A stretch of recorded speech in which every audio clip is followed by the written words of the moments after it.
ఈ రాత్రికాల సమయం నందు దేవుని సన్నిధికి వచ్చి నీవు ఏమి కావాలని మొర్రపెడుతూ ఉన్నావో నీ మొర దేవుడు విన్నాడు. నీ మనవి ఏమిటి అని అడుగుతున్నాడు. ఆనాడు ఎస్తేరు తన జాతి కొరకు మొర్రపెట్టింది. తన సొంత ఈవుల కొరకు, తన సొంత ఇష్టాలు నెరవేర్చుకోవడానికి అడగలేదు. కానీ తన యూద జనాంగమంతా కూడా వారు శ్రమలలో ఉన్నప్పుడు వారి పక్షాన ఒక కఠినమైనటువంటి ఆజ్ఞ, వారందరూ కూడా చంపబడవలన్న ఆజ్ఞ బయలుదేరినప్పుడు ఎస్తేరు 3 దినాలు ఉపవాసం ఉండి రాజు ఎదుట నిలవబడినప్పుడు, వాస్తవానికి రాజు పిలవకుండా ఎవరైనా రాజు ఎదుటికి వెడితే రాజు దండన చూపించకపోతే ఆ వ్యక్తికి కఠినమైన శిక్ష విధించబడింది. రాజు ఆజ్ఞ లేకుండానే ఆవరణంలోనికి ఎస్తేరు వెళ్ళి రాజు ఎదుట నిలవబడినప్పుడు ఎస్తేరు ఎడల రాజుకు దయపుట్టించాడు దేవుడు. నీ మనవి ఏమిటి అన్నాడు. ఈ రాత్రి కాలపు వేళ ఈ మాటలు వింటున్నటువంటి ప్రియమైన దేవుని బిడ్డ, ఏమి కావలసి నువ్వు దేవుని సన్నిధిలో మొరపెడుతూ ఉన్నావు, ఏమి కావాలని నువ్వు దేవుని పాదాలు పట్టుకుంటూ ఉన్నావో నిశ్చయముగా నీ మొర దేవుడు ఆలకించాడు.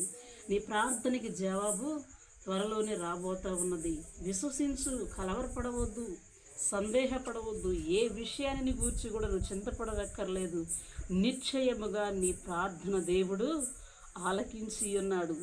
ఎస్తేరుకు మాత్రమే దేవుడు కాదండి, ఎస్తేరు ప్రార్థన మాత్రమే దేవుడు వినేవాడు కాదు, కానీ నీవు చేసిన ప్రార్థన కూడా వింటాడు. నువ్వు పెట్టిన వర కూడా వింటాడు. అది న్యాయార్థమైన ప్రార్థన అయి ఉండాలి. ఆ ప్రార్థనకి ఖచ్చితంగా దేవుడు జవాబిస్తాడు.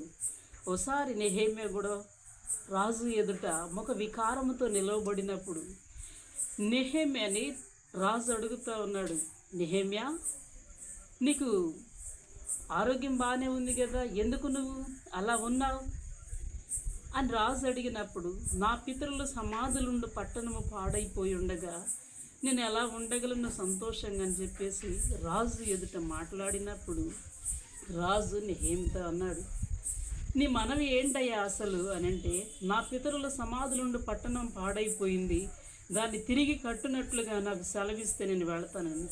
నెహెమ్యా మనవి చేసినది న్యాయార్థమైనది గనుక తనకు కావలసినటువంటి సకల సౌకర్యాలు కూడా రాజు ఏర్పాటు చేశాడు. తిరిగి తన పితరుల సమాధులుండు పట్టణము కట్టబడడానికి నెహెమ్యా అక్కడ నుండి బయలుదేరాడు. తాను పెట్టిన మొర ఆలకించాడు. తాను చేసిన మనవిని దేవుడు అంగీకరించాడు. ఈ రాత్రి నువ్వు పెట్టే మొర, నువ్వు చేసే ప్రార్థన న్యాయార్థమైనదైతే, దేవునికి ఇష్టానుసారమైనదైతే, ఆత్మరక్షణ కొరకైతే, న్యాయార్థమైన ప్రతి కోరికను కూడా దేవుడు తీరుస్తాడు. నువ్వు చేసే ప్రతి ప్రార్థన న్యాయార్థమై ఉండాలి.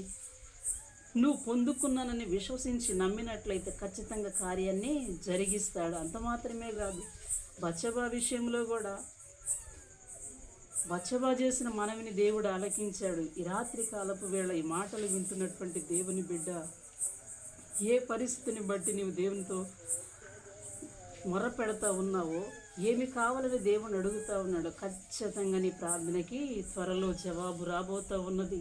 చింతపడవద్దు, భయపడవద్దు, దిగులు పడవద్దు. కన్నీటితో ఇంకా నా ప్రార్థన దేవుడు విన్నాడా వినలేదన్న సందేహం వద్దు.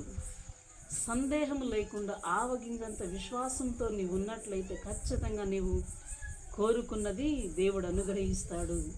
ఈ రాత్రి దేవుడు నీతో చెప్తున్న మాట, భయపడొద్దు, నీ ప్రార్థనని అంగీకరించి ఉన్నాను. ప్రతిదానికి ఒక సమయం కలదు. అలాగే నీ ప్రార్థన నెరవేర్పుకు కూడా ఒక సమయం కలదు.